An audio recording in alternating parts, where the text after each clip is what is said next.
త్రిగర్హాం త్రినయన అసంగతుకుందో మా బీన వక్షోరుబాం పాణిభ్యాం మణిపూర్ణ రక్తరగడం రక్తోద్బలం పిప్రదేం.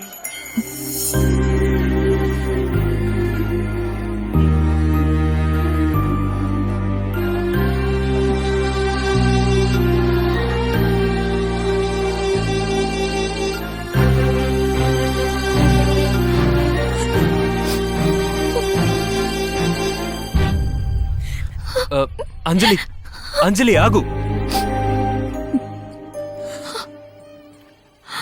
ఇందులో నా తప్పేం లేదు. ఆ రోజు అక్కడ ఉన్న పరిస్థితుల్లో మా నాన్న మాట కాదనలేకపోయాను. ఎప్పుడైతే నువ్వు నన్ను మోసం చేసి వేరే అమ్మాయి మెళ్ళ తాళి కట్టావో అప్పుడే నేను నిన్ను మర్చిపోయాను. అమ్మాయి ఎవరు? శక్తి ముందు ఆ అమ్మాయిని ప్రేమించాడు. వాళ్ళ నాన్న ఒప్పుకోపోయేసరికి నేను పెళ్లి చేసుకున్నాడు. అందుకే కోపంగా వెళ్ళిపోతుంది.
మర్యాదగా వచ్చి బండిలో కూర్చో. అయ్యా, ఆ వీరయ్య గారి మనుషులు అబ్బాయి గారిని అమ్మాయి గారిని తీసుకుపోయారయ్యా.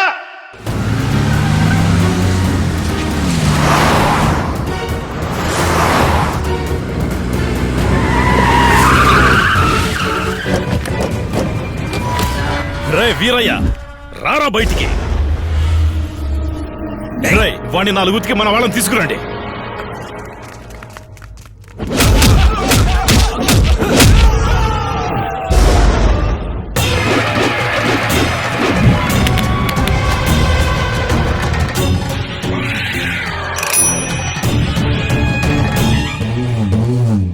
బావా, జనాన్ని వెనకేసుకొస్తే జంకి వెనక్కి పోవడానికి నేనేం తొండను కాదు.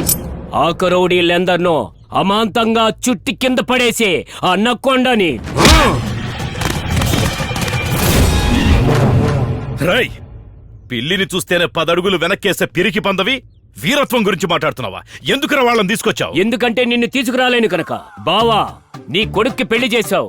ఈ మావయ్య వచ్చి వాడి పెళ్లి దగ్గరుండి చూసుకోవాలి కదా. అలాంటిది నువ్వు నన్ను పిలవలేదు. అయినా సరే అవేవి నా మనసులో పెట్టుకోకుండా మర్యాద చేసి పంపడం కోసం నా అల్లుణ్ణి తీసుకొచ్చాను. రై, ఏంట్రా నువ్వు చేసే మర్యాద? ఎప్పుడైతే నా చెల్లెలుండగా ఇంకో ఆడదాని మెళ్ళలో తాళి కట్టావో అప్పుడే నీకు నాకున్న సంబంధం తెగిపోయింది. బావా, నా ఒంటి మీద ఉన్నదంతా నిలువు దబ్బడిమన్నా ఇస్తాను గాని నా అల్లుని మాత్రం నీతో పంపను. అధికారం ఉంటే బాధ్యతగా తీసుకురావాలి, అంతేగాని ఇలా బలవంతంగా తీసుకొస్తారా? మొదటి రాత్రినే బలవంతంగా చేసినోని నేను. బలవంతం నా ఇంటి పేరు తోడల్లుడు. రాయ్, నువ్వు మాటలతో వినవురా. నాన్న ఊరుకోండి నాన్న. మామయ్య ఏదో మర్యాద కోసమేగా తీసుకొచ్చాడు. ఒక 2 రోజులు ఇక్కడ నుండి వచ్చేస్తాం. మీరు వెళ్ళండి. నువ్వేంట్రా వాడికి సపోర్ట్ చేస్తావు? విని వెళ్ళండి నాన్న. ఇలా చూడరా, నా కొడుకు చెప్తున్నాడు కాబట్టి వింటున్నా. 2 రోజుల తర్వాత నువ్వే వాళ్ళని తీసుకునిరా. అలాగే, నువ్వు వెళ్ళు బావా, నేను తీసుకొస్తాను. శక్తి, నా వంశ చరిత్ర మొత్తం నీకు చెప్పాలి, రా లోపలికి. ఇతనే మా తాత చంద్రయ్య. పాపం ఒకటికెళ్తూ చచ్చిపోయాడు. హ? ఒకటికెళ్తూ పోయాడా? రైల్వే ట్రాక్ మీద ఆదమర్చి పోస్తున్నాడు, రైలు గుద్ది చచ్చిపోయాడు. అయ్యో. మరి ఇతను ఎలా చనిపోయాడు? అయ్యయ్యో, ఆయన చనిపోలేదమ్మా, ఆయనే ఈయన. అవునమ్మా, అది బాగా జుత్తున్నప్పుడు తీసిన ఫోటో. చూడమ్మా, ఇది నీ పెద్దత్త పత్రం, మేడ్ ఇన్ ఇండియా. ఇది నీ చిన్నత్త పుష్పం, మేడ్ ఇన్ చైనా. చైనా? అవును, చైనా టూర్కి వెళ్ళినప్పుడు అనుకోకుండా అంటుకుంది ఈ చైనా పీసు. అన్నయ్య. ఇంతకీ ఆ పెద్ద ఎవరండి? ఆయన్ని పెద్ద ఆయన అంటావేంటమ్మా? వాడు నా తమ్ముడు. వాడికి ఇంకా పెళ్లి కాలేదు. వాడికి సంబంధాలు చూస్తున్నాం. సంసారపక్షమైన అమ్మాయి దొరుకుతుందని ఈ జాతకంలో ఉంది. అలాంటి అమ్మాయి కోసం వెతికి వెతికి తన వయసే సగం అయిపోయింది. వయసు అయిపోయినా పర్వాలేదు, మొత్తం వైట్ అయిపోయింది కదా. మావయ్య, ఇతని వయసు ఎంత? ఎంతో లేదు, రేపు దసరా వస్తే 52 నిండుద్ది. ఇంకో 8 ఏళ్ళు వెయిట్ చేయండి, ఒకటేసారి షష్టి పూర్తి చేసుకోవచ్చు. అల్లుడు, అంత మాట అనేసేవేంటి? పశుపతి, తుపాకీ నుండి దూసుకొచ్చిన తోటాలాగా నీ స్పీడ్ ఏంటో వీళ్ళిద్దరికి చూపించు.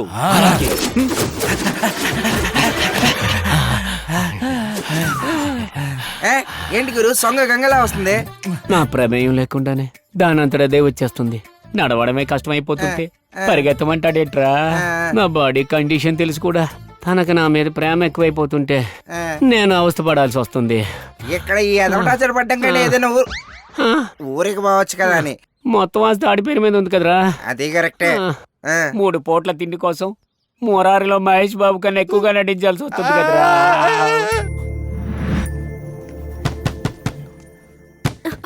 ఎవరైనా ఉన్నారా? హలో, వినపడుతోందా? ఏమైంది? డోర్ ఓపెన్ అవ్వట్లేదు.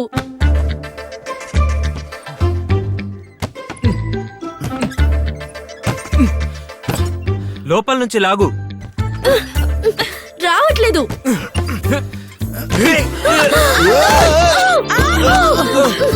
అయ్యో!